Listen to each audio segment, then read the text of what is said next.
This is Jason Ice with Dogbones.com, and today we're going to talk to you about the Browns pick Jordan Cameron, tight end out of USC. The main criticism everybody seems to have with Jordan Cameron is that he has no college production. That's the first thing I'd like to talk about. He had 16 catches at USC. There's a few reasons for that. Number one is he started at a different college, and he really started to play basketball, but he got redshirted, decided basketball wasn't for him, tried to transfer from Brigham Young. All his credits didn't transfer. Long story short, he was not eligible for a year of play. Then when he finally came in for the Trojans, he joined a crowded wide receiver corps where he got a little bit of playing time but never made a catch. When he was finally moved to tight end his senior year, he really embraced it, did pretty well. He had 16 catches. Not a lot of production, but this guy is a player.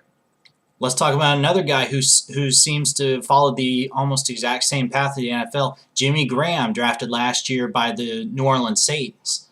He only had 17 catches in college. It's one catch more. And in the NFL, what's he done? Nothing but 31 catches for 356 yards and 5 touchdowns in his first year. And that was enough for him to unseat Jeremy Shockey as the team starter and let them get rid of Shockey in the offseason. So if we're not drafting him based on production in college, what are we drafting him on? Well, this guy is 6'5", 254. That's pretty much a stereotypical tight end in the NFL today. This guy's workouts are astounding. He's got a 37-inch vertical. He runs a 4.59 40. He's got a 9-foot 11-inch broad jump, almost 10 feet there. The most astounding stat that he did in the combine, he ran a 4.03 second short shuttle. And just to tell you how fast that is, that's faster than any wide receiver drafted in the first 2 rounds. 4.03 seconds in the short shuttle. That's about a quarter of a second faster than Julio Jones ran it. I mean, this guy has amazing quickness, and he's very raw talent, but this guy has all the athletic talent that we need to build a fantastic tight end. He comes from a basketball background. Now, you're probably familiar with Antonio Gates, came from basketball too, had a lot more basketball experience than football, and football wasn't his first sport either.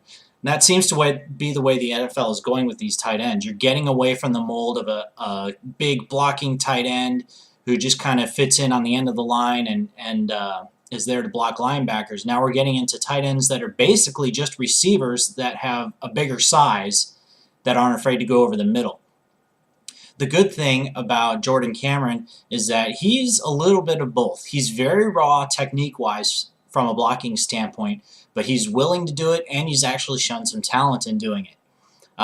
He's not afraid to block a linebacker or even lineman when he has to, and he's definitely not afraid to go over the middle. We should be excited about this guy with the possible upside that he could have. If he turns into a Jimmy Graham, then we're all going to be thrilled. Our other two tight ends on the roster, Ben Watson and Evan Moore. Ben Watson is really getting up there in age, and he's losing a step. Evan Moore has injury issues that he can't seem to shake out. So I understand why the Browns would definitely want to take a tight end in this draft. I actually thought they might go after somebody higher, like the Notre Dame tight end. Didn't happen. That's okay. A quarterback's best friend is his tight end. If we've got a receiving threat going over the middle, that's going to draw linebackers away from the line of scrimmage, make it easier for Hillis and company to run, and it's also going to make it easier on the quarterback to make his reads in our West Coast offense.